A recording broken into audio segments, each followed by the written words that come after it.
Look, we've done a bunch of emergency podcasts in the past because you're all demented and trade obsessed and crazy like I am, and I love you all for it.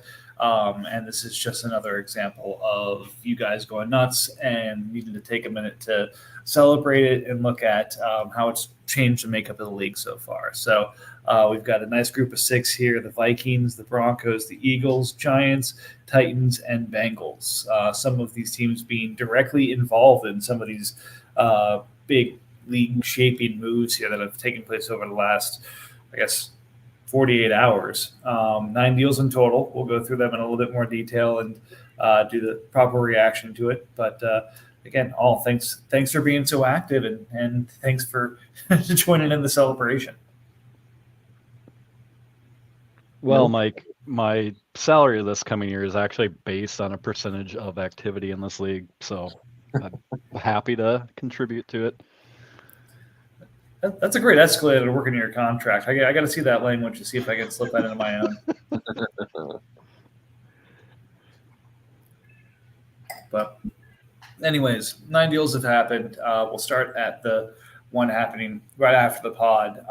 Some of the negotiation and final terms, I think, getting discussed in chat during pod or even before. But Bijan's going home to his family. Bijan is back, baby. Bijan and Baron Browning. We have BR and BB going for Jalen, and Jalen. Jalen Warren, Jalen Waddle, and Jalen Phillips. So I was looking at the potential of trying to get up. Unfortunately, it's Jaden Daniels and not Jalen Daniels, but see what the possibility of an all Jalen team was. Unfortunately, I was going to be short a couple of positions, but I didn't pursue it. But,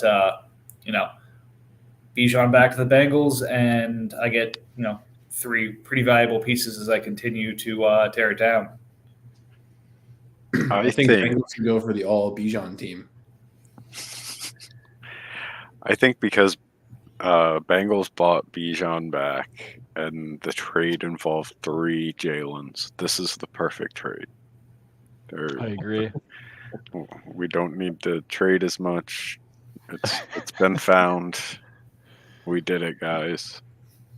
This was worthy of an emergency podcast. We just didn't want to go live 15 minutes after we had stopped. I don't think some of us could have went live 15 minutes after we stopped. I have no idea what you're talking about. Rides them off of him. So Mike and I talked about this a little bit back and forth, off and on, leading up to that pod, and then I had sent something earlier in the day, and I commented to him and revoked it, saying it feels wrong. Like, I'm not drinking, nobody's podding, so we shelved it, and then didn't take long, made something work. I don't know. Yeah. I'm happy. Mike seems happy. I mean, made sense for me. I'm a big fan of Waddle. Wanted him to be a cornerstone of it. Phillips makes sense, just kind of to hold. Was linebacker 15 based off of his performance at edge this year. So should be back in time for the season next year. So good value at a reasonable price point there. And then Jalen Warren, running back, I could really build my running attack around next year. Wait, no, he's already gone. But wanted to break down Bijan into a couple more tradable pieces, and I did. That you did? Yeah, I don't know. I don't know if Bijan is the most valuable running back in this deal. Jalen Warren's pretty great. I mean, from everything Chris was saying, he did keep Jalen over Bijan at one point. So there has to be a value factor there. What is the arbitrage on this Bijan swap? What piece did you net or lose out on, Chris? You got Swift, right? I don't remember who else. So I got Waddle and Swift, and like a couple other minor pieces went back and forth on that, but it was essentially Waddle and Swift, and I think a safety I got for him. Yeah. So Swift was swapped out with Warren, and then I downgrade from Phillips to Browning. So the difference in value between a defensive end and a safety, basically? Yeah. true position, really hitting hard. You said Well- it won't hit him hard? If safety and DE are like the two differences kind of there, Mhm. just the So- decrease in so- value potentially. So at the time when I sent him away for heading to the playoffs, it was to build up my offensive side because I was still struggling with health a little bit and was kind of shorthanded and liked the deal at the time.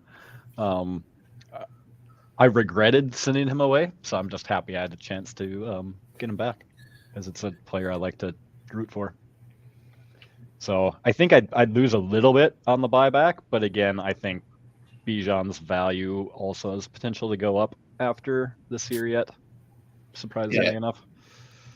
I mean, he was what, RB15 or something this year, and by no way, shape, or form would anybody call this a successful year for him. Yep. So you're a fringe RB1, real RB2 in our regular leagues, and you had the year from hell as your rookie year. Okay, it's time to buy. Yeah, I mean, he sold him for market value and he bought him back for market value. And like I think the difference in value is associated with a coaching change. So it seems fine. All right, then talking about buying at value here, 2 5th-round picks for Drew Sample.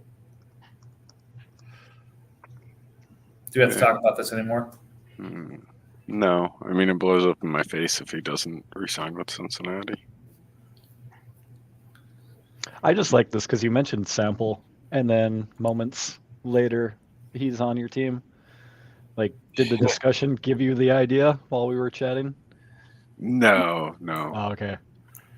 Yeah, that offer had been sitting there. Oh, okay.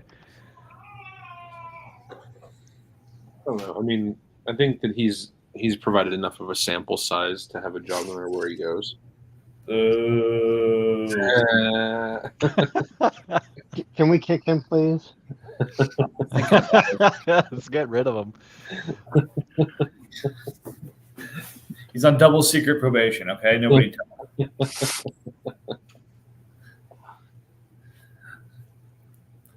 All right, let's go back to the bigger trades here. Jalen Warren, after getting him, hits all of the tickets for a goose running back. So we figured out what the piece on top of the 205 was going to be, and we had a deal. So I get another draft asset and a nice young piece to either keep or flip, and he gets his perfect running back.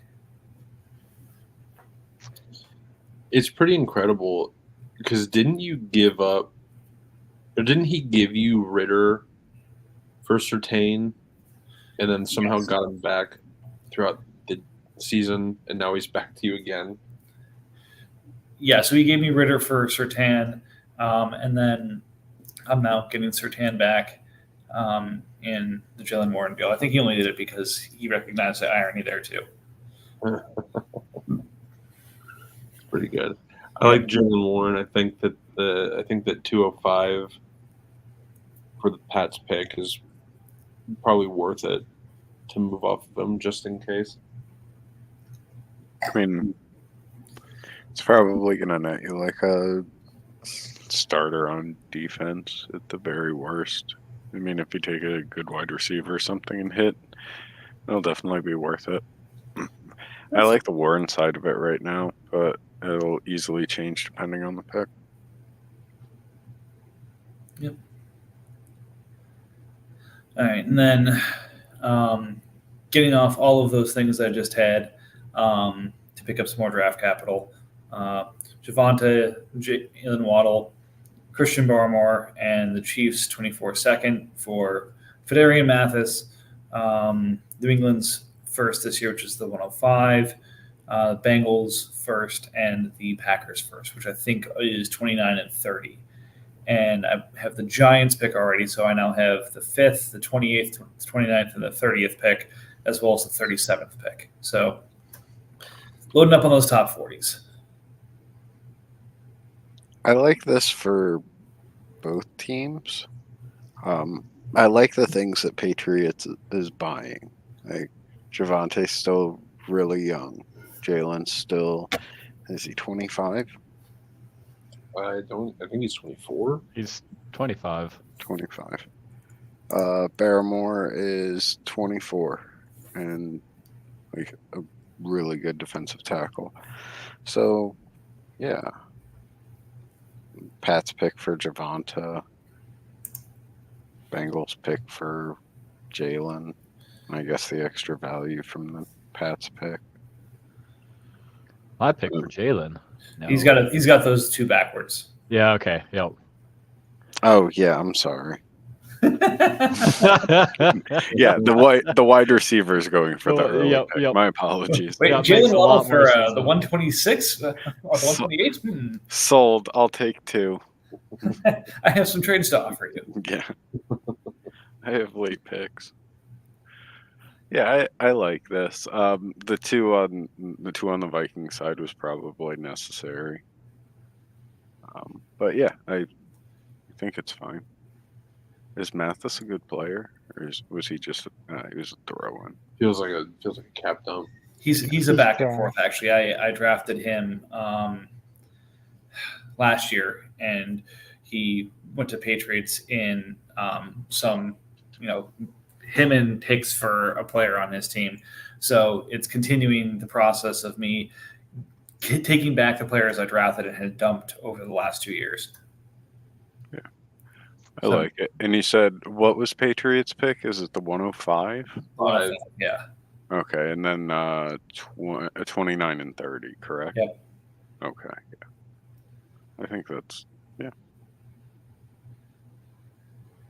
And then, again, big fan of this next deal, actually. Brian Branch for Trey Palmer right after Palmer just blows up. Apparently, it's now a 100% certainty that if Trey Palmer wakes up feeling vicious, I think it is, he's going to score a touchdown that day. Angry, but yeah. I hated this trade. I thought, Branch is about to be a corner, so you just traded a corner for a somewhat popping receiver. Yeah. And, Mike Evans is a free agent, and you're going to re-sign Baker, so you're going to have a more prominent role next year. I was trying to get Palmer in other deals, and had a feeling it was someone he wanted to hang on to. So I was surprised to see him go for Branch here.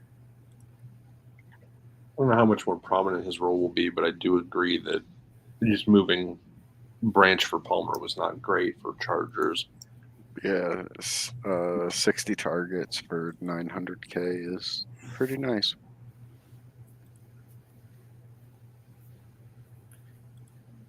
Plus, he was an LSU receiver at one point, and those are pretty popular these days.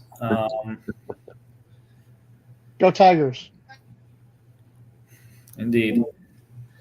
All right, then Titans comes in and basically says, "Oh, you guys have had a little bit of fun. It's my turn to make some big boy trades here."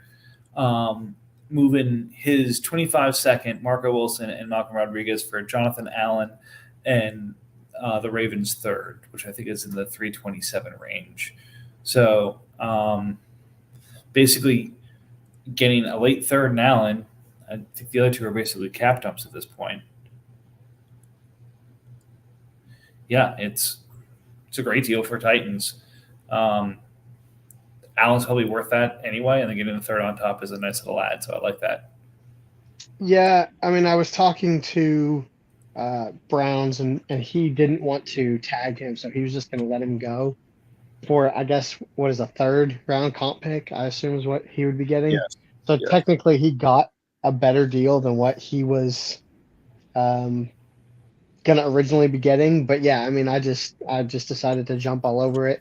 And I had there's a few other moves in the works to add pieces to my team that I already knew would make that second a lot later than what it necessarily appeared to be. Yep. So I liked it. I tagged Allen, and worst comes to worst, I'll just keep tagging him for the next couple of years if I need to. Could be worse. And then using the Browns' fourth to dump the Davenport contract. I'm surprised you had to add a pick to that to dump that. Was it just one of those where you just messaged Colson saying, "Hey, will you take Davenport for this pick or something?" You just sent that out, or that's a 5-year. That was yeah. I mean, it's a 5-year contract at $6 million. So I actually just sent the offer. Just basically said, "Hey, just take this contract. I'll give you this fourth." And he didn't even question it. He just accepted it. So that is a quality payment for that length of a cut if Colts chooses to cut him. quality payment is in like that's what I needed to pay, or I should have paid less. No, like Okay. that was perfect. Like most of the contracts like that, if it's like 2 years or something like that, sure, like a fifth, and you might be dumping other like 1 years, but when you're getting into like a 5-year, like I agree with that. Like it needs a little bit more. Yeah, I felt the same way. I felt like it would have needed. I wanted to send the original offer instead of asking him what he needed, hoping that it wouldn't be anything more like a couple of fifths or something like that, because I'd rather just pay the fourth straight up than get into the nitty gritty with Colts of how much more do you need than this type stuff. Right. You start going back and forth on it, and then somebody's like, I don't know if I want that on my books for 5 years. Then you've just missed out on a cap dump. Yeah, exactly. Yep. And then taking a deep breath and letting somebody else make a deal here. You've got Bill buying Greg Dortch for the 405, the Ravens 25 third, and the Chargers 25 fifth. Hey, if he kind of keeps the role, that's probably a pretty cheap. Oh, wait, 11 million? He got renegotiated. Mm-hmm. Got it. I was going to say, not too bad of a price for an easy 100 points if he keeps the role. Yeah, Yeah. this is the second year in a row that he's put up numbers like this. Yeah, it's gonna be very interesting to see if Arizona decides to keep him. From what I've understood, it's probably going to become a question of do they keep Dortch or Rondale Moore, because they do the exact same thing. Yeah. But I mean, Moore got benched in week 11 for Dortch because he was terrible. So we'll see. I don't know what to make of it, but even so, I think Dortch is going to have a role somewhere. Yeah, I don't disagree. Again, the $11 million price tag was what I shuddered at first. If you renegotiate that to half, then it's less bad, and probably the price is right. Yeah. All right, well, let's just talk about the big one. Somebody else read this. All right, Broncos give up Christian McCaffrey and Christian Kirk. Oh, hey, look, we did it again. And a second-round pick for Kenneth Walker, Khalil Shakir. Is it the 102? Yeah, 102 and 121.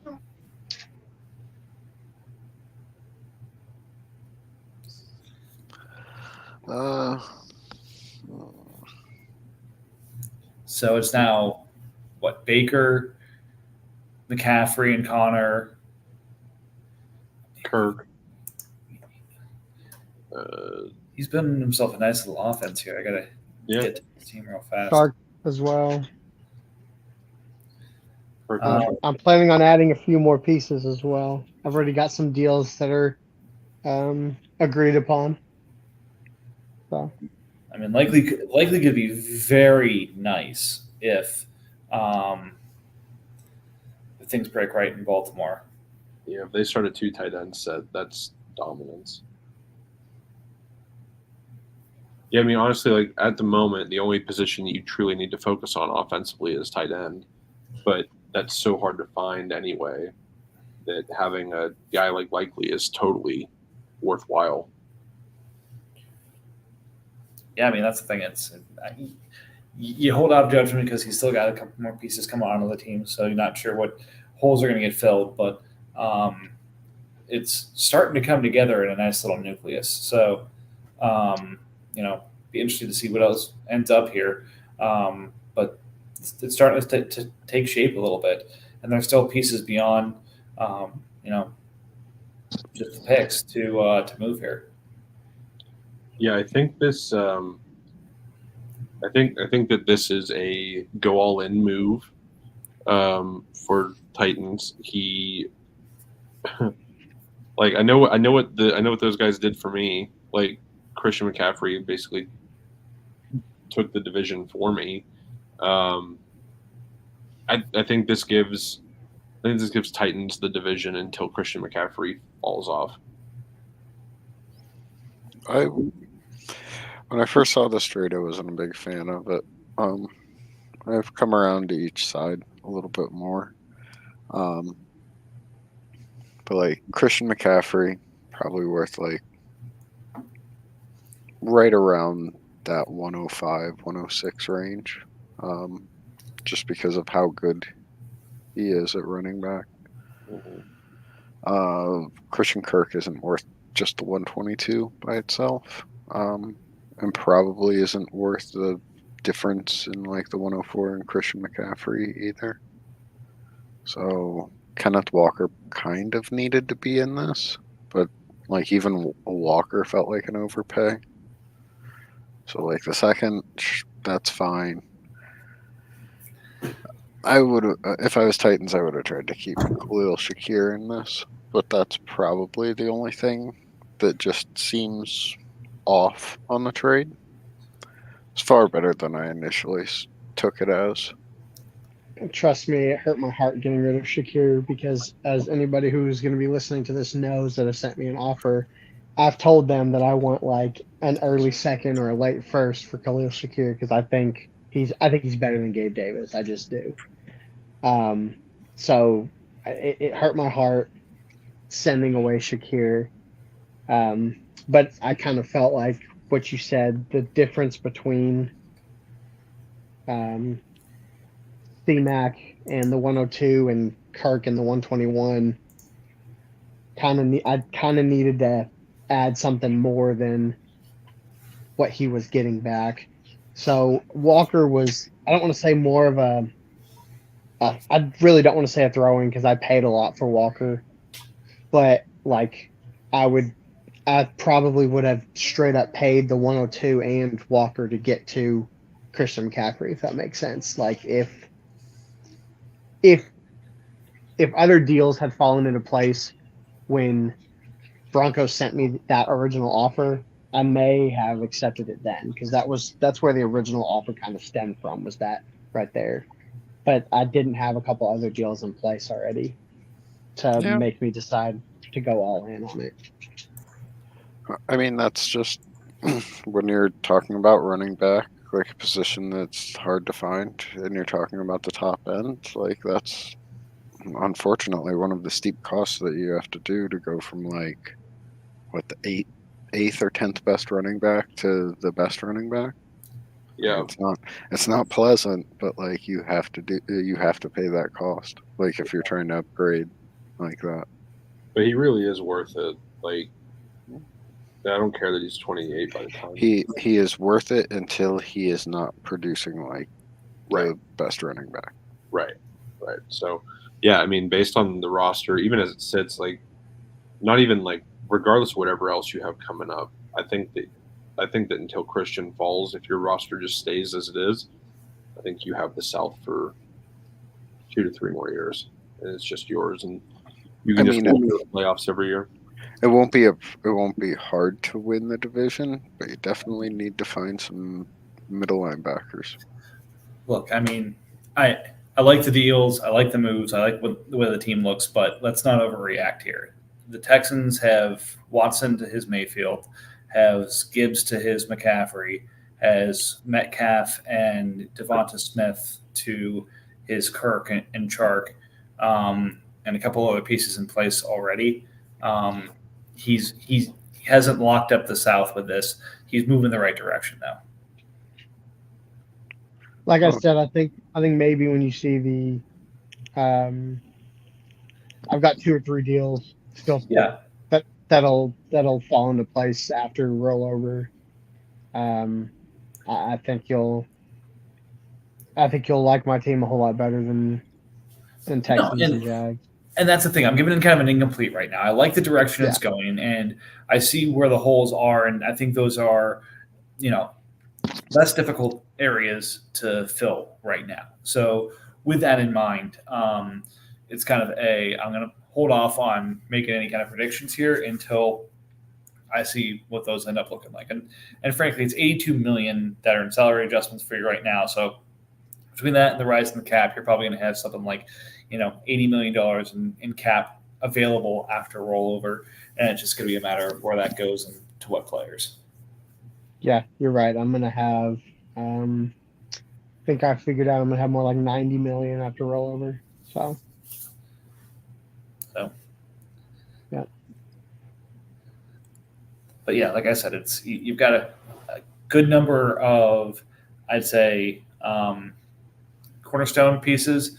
You've got some good upside routes at the right dollar value, and then as the rest of the stuff fits in there, it may just be a matter of trying to find the big week time of big hits to add. Otherwise, it's coming together.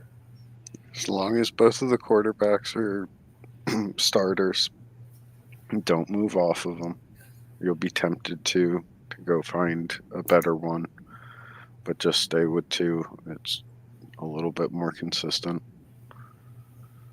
especially at that price point. Yeah.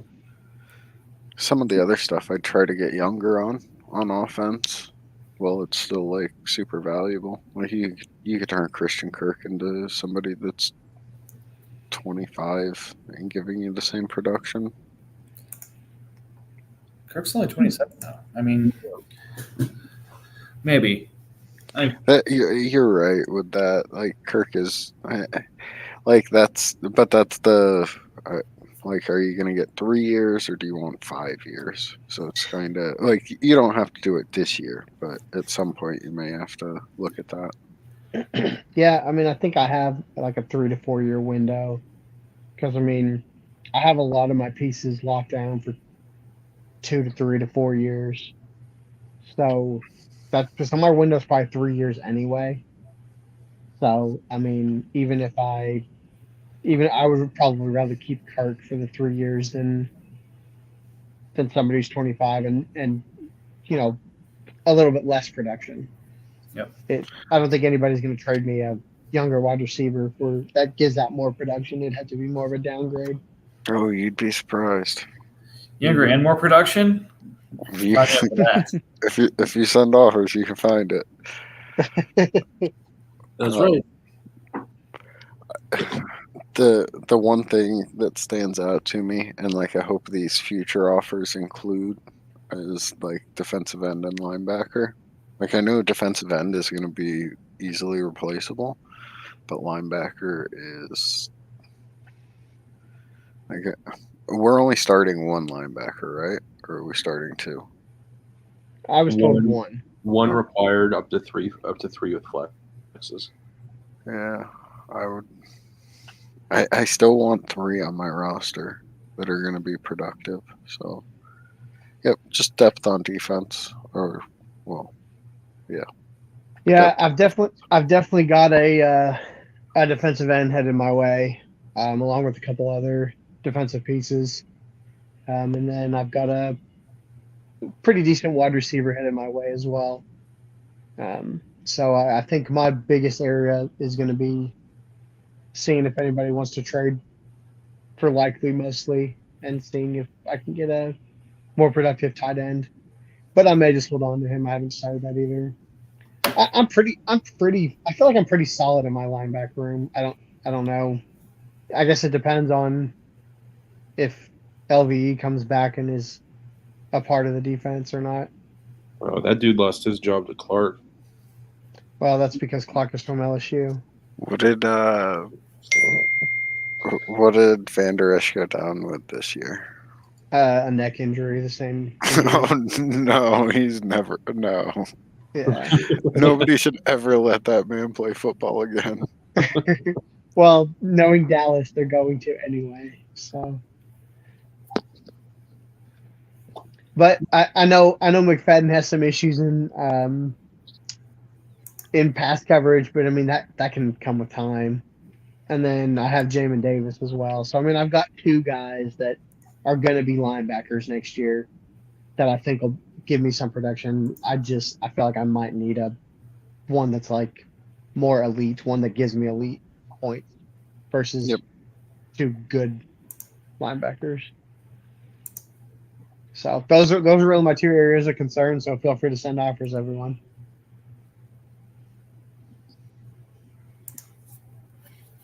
Sorry, I was busy sending an offer. Yeah, after the podcast, I was gonna wait till after the podcast, but all right.